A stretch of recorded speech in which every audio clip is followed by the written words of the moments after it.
हमने कहा कि सर हम पढ़े लिखे आदमी नहीं हैं, लेकिन इतना तो ज़रूर जानते हैं कि रास्ता आप ही तक सीमित नहीं है कि पटना तक जाएगा। हम लोग मूड बना लिए हैं कि यदि कार्यपालिका सही जांच नहीं कर रही है तो हम लोग न्यायपालिका का शरण लेंगे और सौरभ जी को भी उसमें नॉमिनेट करेंगे, डीसीओ साहब को नॉमिनेट करेंगे, डीसीओ साहब को नॉमिनेट करेंगे। हम लोग रुकने वाले आदमी ने नामांकन कराए थे अध्यक्ष के लिए। अच्छा।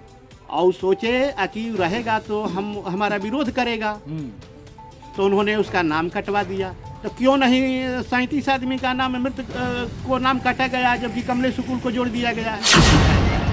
हमको 2 लाख रुपया दे कर बोल रहे थे कि आप चुप लगाए जाइए। आप सभी का स्वागत है BSN लाइव में टुडे समस्या न्यूज़ में। बता दें कि पूरे बिहार में पैक्स का जो चुनाव है वो हाल ही में समाप्त हुआ है। कहीं ना कहीं पूरे बिहार में पैक्स का जो चुनाव है चर्चा के विषय बना हुआ था। पिछले 5 सालों अगर 10 सालों का इतिहास देखा जाए तो बहुत सारे ऐसे पंचायत है जिस पंचायत के लोग ये भी नहीं जानते थे कि पैक्स होता क्या है, पैक्स में क्या क्या कार्य होता है। लेकिन कहीं ना कहीं अभी जो टेक्नोलॉजी का ज़माना है और टेक्नोलॉजी काफ़ी ग्रो कर रहा है और इसी को लेकर घर घर जो है सोशल मीडिया के माध्यम से लोगों को जानकारी हासिल हुई है कि पैक्स होता क्या है। अभी हमारी टीम पहुंची हुई है रघुनाथपुर प्रखंड के क्षेत्र के दिगोलिया पंचायत में। इन दिनों दिगोलिया पंचायत जो है चर्चा के विषय बना हुआ है। दिगोलिया पंचायत में पैक्स का चुनाव नहीं हुआ है। सिवान में बहुत सारे ऐसे पंचायत है 4-5 जहाँ पे पैक्स का चुनाव नहीं हुआ है, लेकिन वहाँ भी चुनाव होने की संभावना है कुछ दिनों में। जैसे कि जो DM साहब उनका निर्देश आया था। दिगोलिया पंचायत के प्रत्याशी एक हैं जो हमारे साथ जुड़ चुके, उनसे हम बातें करेंगे और जानने की कोशिश करेंगे। सबसे पहले स्वागत है आपका सर। Thank you. क्या नाम है आपका? मेरा नाम अमरजीत राम है। मैं दिगोलिया पंचायत का प्रत्याशी हूँ पैक्स का। और हमारा जो भी हम गलतियाँ हुआ है उसके विरुद्ध हमने कंप्लेंट भी किया हुआ है, जिसमें कंप्लेंट ये है कि बहुत सारे उन्होंने नाम जो पूर्व पैक्स अध्यक्ष थे या उनको निवर्तमान अध्यक्ष कह सकते हैं पैक्स के, उनके थ्रू काफ़ी गलतियाँ हुई है। जिसमें गलतियाँ ये है कि काफ़ी उन्होंने वोटर का नाम काटे हुए हैं। हमने 137 वोटर का नाम हमने निकाला। 2019 के मतदाता सूची से 137 लोगों का नाम हटा दिया गया है। 2024 के वोटर 137 लोगों का नाम हटा दिया गया है। बिल्कुल। इसके अलावा कुछ ऐसे है नाम जो एक व्यक्ति का नाम 2-2, 3-3 जगह है। 2-2, 3 जगह कैसे हो गया? एक व्यक्ति का नाम आप वोटर लिस्ट चेक कर सकते हैं, एक व्यक्ति का नाम 2 से 3 जगह है उनके ही परिवार में। नहीं, सबसे पहले ये हम जानना चाहेंगे सर कि पूरे बिहार में हर पंचायत में जहाँ जहाँ पैक्स थी जी, सब जगह पे चुनाव हुआ है, आपके पंचायत में चुनाव क्यों नहीं हुआ? क्या चुनाव का कारण यही है कि उन्होंने वोटर लिस्ट जो है गलत तरीके से बनाया है, जिसमें खुद उन्होंने मेरे पिताजी का नाम गलत कर दिया था। मैंने वीडियो जो निर्वाचन पदाधिकारी हैं वीडियो, उनके थ्रू मैंने अपना नाम सुधरवाया। नाम सुधरवा करके फिर मैंने अपना क्या बोलते हैं नॉमिनेशन करवाया। इसके अलावा बहुत सारी इसमें गलतियां हुई, इसके वजह से चुनाव नहीं हुआ। अच्छा। उनका ऐसा है कि जो कंप्लेंट हमने किए थे, हम ही किए हैं। तो इसमें क्या है कि जो प्रबंधक है उनका ही 2 जगह नाम है। प्रबंधक जो है उनकी पुत्रवधू है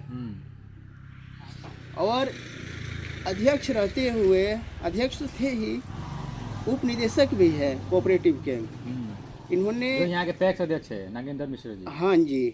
ये क्या है, अध्यक्ष तो है और कोऑपरेटिव के उप निदेशक भी है। अच्छा। उप निदेशक रहते हुए इन्होंने काफ़ी गलत तरीके से, मनमानित तरीके से बोल सकते हैं उसको, वोटर लिस्ट तैयार किए हैं। जिसको मर्जी नाम हटा दिए, पूर्ण सदस्य को सह सदस्य कर दिए, सह सदस्य को पूर्ण सदस्य कर दिए। इसके अलावा अपने पुत्र जो विपिन कुमार मिश्रा है उनको प्रबंधक बनाए हैं चैनपुर कोऑपरेटिव का। अच्छा। उनके एक भतीजा है हसनपुरा में लेखक के कार्य में उन्होंने कोऑपरेटिव में उनको स्थान दिए हुए हैं। तो हम ये भी जानना चाहते हैं, अपने घर का बना दिए। बिल्कुल बिल्कुल। डीलरशिप जो है तो ये है, प्रबंधक अपने पुत्र वधू को बना दिए हैं। तो ये बहुत सारा कमियां हैं जिसकी वजह से ये चुनाव को हमने प्राधिकार में दिया हुआ है, ट्रिब्यूनल में दिया हुआ है कि उसका उचित निर्णय मिले और सही मतदाता सूची बने, सही तरीके से वोटिंग हो। अच्छा, जो 137 लोगों का जो आप आरोप लगा रहे हैं, बता रहे हैं जी, ये आप मतलब कैसे कह सकते हैं? क्योंकि 137 लोगों का जो नाम है 2019 की मतदाता सूची जो है उसमें से नाम विलुप्त हुआ है 119 आदमी का जी, 137 लोगों का नाम उसमें से विलुप्त किया गया है। जो नया सूची आया था, नया सूची आया है 2024 का, उसमें 24 का बिल बना। जी जी। तो कहने का मतलब है कि आप लोगों के पंचायत में कहीं ना आप लोगों ने आवेदन दिया कि आपके पैक्स जो है गड़बड़ी कर रहे हैं, सभी लोग वोट जो नाम है वोटर को काट दिए हैं और उसके जगह पे दूसरे लोग का नाम जुड़वा दिया गया। बिल्कुल बिल्कुल, उनके घर परिवार के नाम है, जबकि ऐसा कोई रूल, ऐसा कुछ नियम है नहीं। इसके बावजूद भी उन्होंने काफ़ी मनमाने तरीके से काम किए हुए हैं। विकास कुछ हुआ है कि विकास 32 सालों से वो रह रहे हैं यहाँ पे। हाँ, 32 सालों से है, लेकिन इसमें अभी तक किसी को कुछ नहीं मिला है।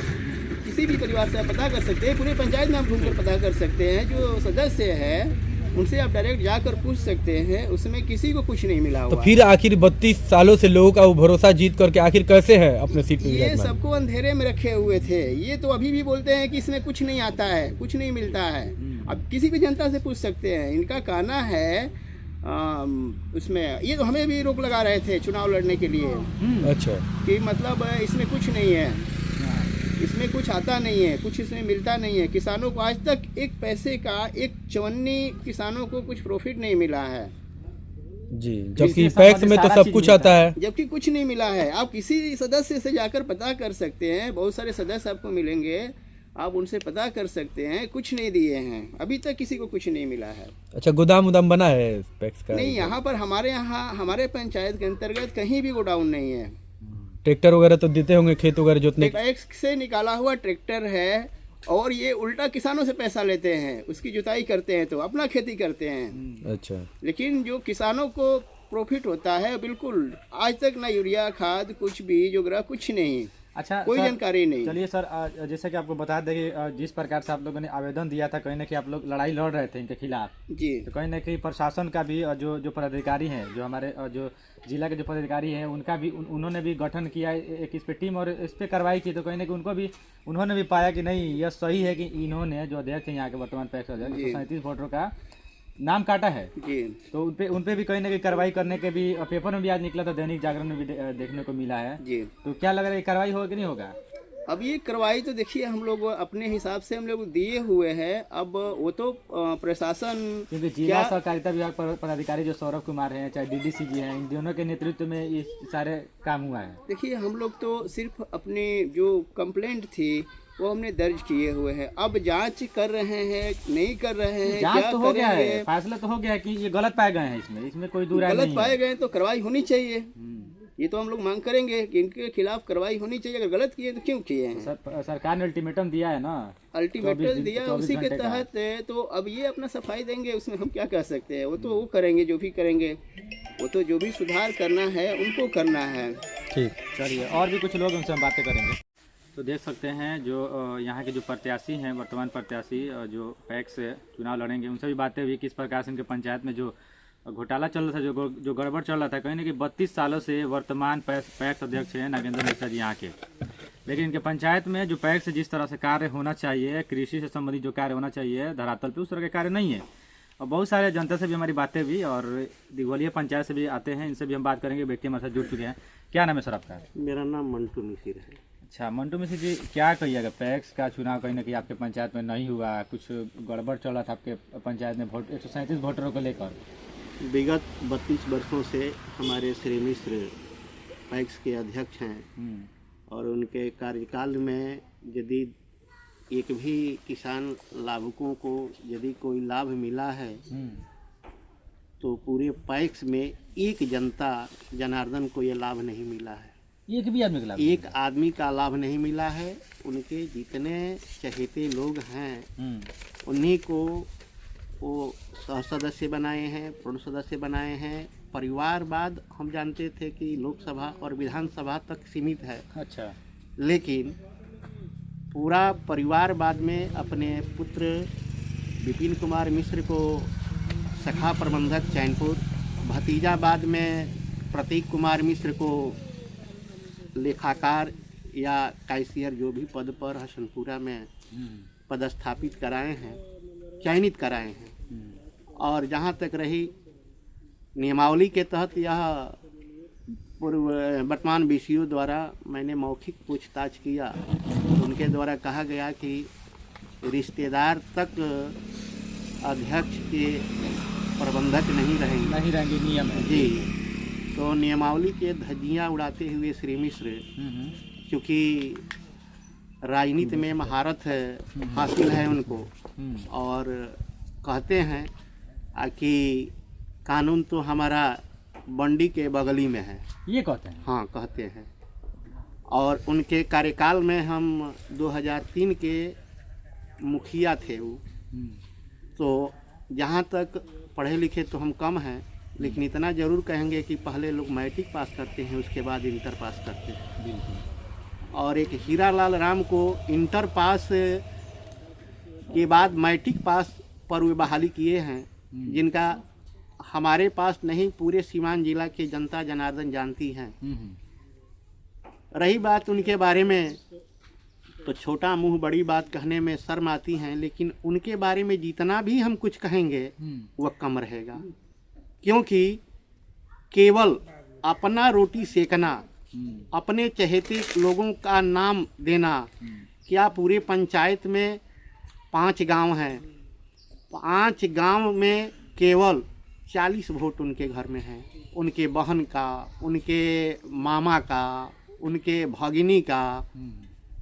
क्या सभी लोग नियमतः पैक्स अध्यक्ष पैक्स सदस्य के काबिल नहीं हैं? हम एक किसान हैं, खेती करते हैं, हमारा जीवन आधार जो है वह खेती है। क्यों नहीं हमारा नाम जुटा? चाहे हमारे गांव के लोगों का नाम नहीं जुटा। वो जानते हैं कि जो लोग बुर्बक किस्म के लोग हैं, जो हमारे विरोध नहीं करेंगे, उसी का नाम दे करके विगत 32 साल से वह अपने पद को बरकरार रखे हैं। और हम मोटे में आपसे कहे हैं कि कानून को तो बगली में रखे हुए हैं। आज तक केवल लड़ाना भिराना ही सीखते हैं, सामने नहीं आते हैं। अच्छा मंटू जी, जिस तरह से आप लोग आरोप प्रत्यारोप उन पे लगा रहे हैं, कहीं ना कहीं 32 साल से वो इस पंचायत के पैक्स अध्यक्ष रहे हैं जी, अभी भी हैं वर्तमान में। जी। तो जानता कहीं ना कहीं उनको चुन रही है, कुछ तो उनमें है ना, तभी ना आप लोग आरोप लगा रहे चुनने हैं। का मुख्य आधार यही है कि हमारे वोटर लिस्ट में देखिए, केवल हमारे गांव पिपरा में 37 आदमी, मजलिसा, कटवार, डिघोलिया, सैचानी, कजरासन छोड़ दिया जाए, 37 आदमी मृत व्यक्ति हैं। और मृत व्यक्ति के नाम पर भी वे गलत पासबुक बना करके फोटो चिपका करके वोट दिलवा देते हैं। जितने जुझारू इस व्यक्ति के नाम पर हाँ वोट गिरता है। वही तो उनका राजनीति है। दूसरी बात कही जाए तो पूरे पंचायत में, पूरे पैक्स में मृत आदमी का एक भी नाम नहीं काटा है, जबकि एक जीता जागता उदाहरण है कमलेश शुक्ल। वो मर गए, वो प्रत्याशी के लिए आवेदन 19 के पूर्व में दिए थे, पूर्ण सदस्य बनने के लिए नहीं, नामांकन कराए थे अध्यक्ष के लिए। अच्छा। और सोचे कि रहेगा तो हमारा विरोध करेगा, तो उन्होंने उसका नाम कटवा दिया। तो क्यों नहीं 37 आदमी का नाम मृत को नाम काटा गया, जबकि कमलेश शुक्ल को जोड़ दिया गया है? वो तो जो चाहते हैं वही करते हैं, राजनीति में उनका पाइट है। और डीसीओ हम सौरभ जी से मिलने गए आवेदन लेकर के, तो उन्होंने कहा कि आप हमको कानून पढ़ा रहे हैं। हमने कहा कि सर हम पढ़े लिखे आदमी नहीं हैं, लेकिन इतना तो ज़रूर जानते हैं कि रास्ता आप ही तक सीमित नहीं है, ये पटना तक जाएगा। हम लोग मूड बना लिए हैं कि यदि कार्यपालिका सही जांच नहीं कर रही है तो हम लोग न्यायपालिका का शरण लेंगे और सौरभ जी को भी उसमें नॉमिनेट करेंगे, डीसीओ साहब को नॉमिनेट करेंगे, बीसीओ साहब को नॉमिनेट करेंगे। हम लोग रुकने वाले आदमी नहीं हैं, क्योंकि पूरे 32 साल के कार्यकाल में केवल लूट खसोट अराजकता इनके द्वारा की गई है और पूरे पैक्स पंचायत के लोगों के साथ लूट खसोट कर करके और अपने संपत्ति अर्जित किए हैं। उनसे पूछा जाए कि आपके आमदनी का मुख्य स्रोत क्या है, क्या बताएंगे? केवल फर्जी तरीके से लड़के की नौकरी, पतोह को क्या कहते हैं डीलरशिप बनवा देना, प्रबंधक बना देना, पैसा लेकर के नाम जोड़ना। मंटू जी, एक सवाल रहे कहीं ना कहीं जिस तरह से आप आरोप प्रत्यारोप लगा रहे हैं, अभी आप लोग जैसे 32 साल से पैक्स अध्यक्ष है, लेकिन अभी आप लोगों ने क्यों आवेदन दी? इससे पहले भी तो आप लोग को देना चाहिए ना। सर पूछा जाए उनसे, उन्हीं से पूछा जाए। हमको 2 लाख रुपया देकर बोल रहे थे कि आप चुप लगा जाइए। 2 लाख रुपया दे रहे थे? हाँ, 2 लाख रुपया दे रहे थे। हमने कहा कि नहीं, ऐसे आदमी के साथ जिनका स्वतः सही देखा जाए तो स्वतः ही नहीं है, मीठ बोलने में, समाज में वे स्वीट पॉइजन का काम करते हैं। अभी हाल में हमारे गांव के परमात्मा सुकुल बबलू मिसिर के लड़के के नौकरी के लिए झांसा दिए थे, पैसा उगाही का काम किए थे, लेकिन वो नौकरी सुनने में आ रहा है, विशेष सूत्रों से पता चला है कि बड़हरिया में पैसा लेकर नौकरी बेच दिए। उनके बारे में बहुत सारी गंदगियां हैं। उनके कुकृत्य को जितना भी हम उजागर करना चाहेंगे वह कम रहेगा। अच्छा मंटू जी, कहीं ना कहीं अभी तो जो सौरभ कुमार जी का जो नाम ले रहे हैं, सौरभ कुमार जी ने और डीडीसी ने मिल के कहीं ना कहीं उनके दोनों के नेतृत्व में आपके पंचायत को ध्यान में रखा गया, और जो भी आप आरोप लगा रहे हैं कहीं ना कहीं वो आरोप सही पाया गया। आरोप सही पाया गया है तो हमने कहा आवेदन के माध्यम से कि सर इसको देखा जाए। तो उन्होंने कहा कि आप हमको कानून का पाठ पढ़ाने आ गए हैं। हमने कहा कि सर हम कानून के ज्ञाता तो नहीं हैं, हमारा हक है कि भाई यहाँ पर अन्याय हुआ है जी, और अन्याय कानूनी तौर पर हुआ है, इसके लिए जवाबदेही आप हो सकते हैं। यदि इस पर सही ठोस कदम ससमय नहीं उठाया जाए तो भविष्य के लिए खतरा हो सकता है। अभी क्या चाहते हैं आप? अभी हम यही कहना चाहते हैं कि 5 गांव जो है, 5 गांव के लोगों के हर परिवार के नाम, क्यों इनके घर में जो लड़का गर्भ में रहता है उनका भी नाम आ जाएगा? उनके घर में 40 आदमी है, हमारे घर में 1 आदमी नाम नहीं है। हम लोग किसान है, खेती करते हैं, हमारा मुख्य आधार वही है जीवन मरण का। यानी मंटू जी का सीधा आरोप है कि वो अपने घर के लोगों को नाम जुड़वाते हैं, अपना वोट बैंक बनाते हैं, लेकिन जो एक्चुअल में जो किसान है ग्राउंड लेवल पे, हाँ, उन लोगों को नाम नहीं जुड़वाते हैं। ये सही बात है, पता कीजिए, चाहे डीडीसी साहब हो या एमडी साहब हो, आकर के और सतह से पता करें कि कौन किसान है, कौन खेती करता है, कौन गौपालन करता है। देखने से पता चलेगा, सीमान बैठ करके नहीं न देख सकते हैं। चलिए, अब तो डीडीसी और जो सौरभ कुमार जी हैं, जो सहकारिता विभाग के जो पदाधिकारी हैं, उन दोनों के निर्देश में इस पंचायत पे कार्रवाई होना है, क्योंकि ये जो इनके टीम जो गठन किया गया था, सीधी तौर पर इनको दोषी पाया गया कि जो यहाँ के जो वर्तमान पैक्स अध्यक्ष है, जो 32 साल से जो पैक्स अध्यक्ष रह रहे हैं, नागेंद्र मिश्रा जी, उन पे आरोप जो लगाया गया था, आरोप सही पाया गया। कहीं ना कहीं अब उनके खिलाफ कार्रवाई होगी। इसको किस रूप में देखते हैं कि कार्रवाई होगी या नहीं होगी? कहीं ना कहीं प्रशासन सीधा कह रही है कि अब उनके ऊपर कार्रवाई होगी, 24 घंटा का अल्टीमेटम दी है। सर, मौखिक रूप से हम सुनना नहीं चाहते हैं, हम कागजी प्रक्रिया में देखना चाहते हैं कि उनके कुकृत्य को उजागर कार्यपालिका कहाँ तक करती है। यदि कार्यपालिका करने में अपने को असमर्थ जाहिर करेगी तो हम लोग न्यायपालिका में सीधे हाई कोर्ट में इनके ऊपर अपने दावादारी को करेंगे। जी चलिए, ठीक है। अंत में क्या कुछ कहेंगे? यही करेंगे कि जो भी जांच हो निष्पक्ष हो और जनता जनार्दन को ध्यान में रखते हुए नया मतदाता सूची तैयार हो, इसमें भेदभाव नहीं हो, यही हम आग्रह पूर्वक आपसे कहेंगे।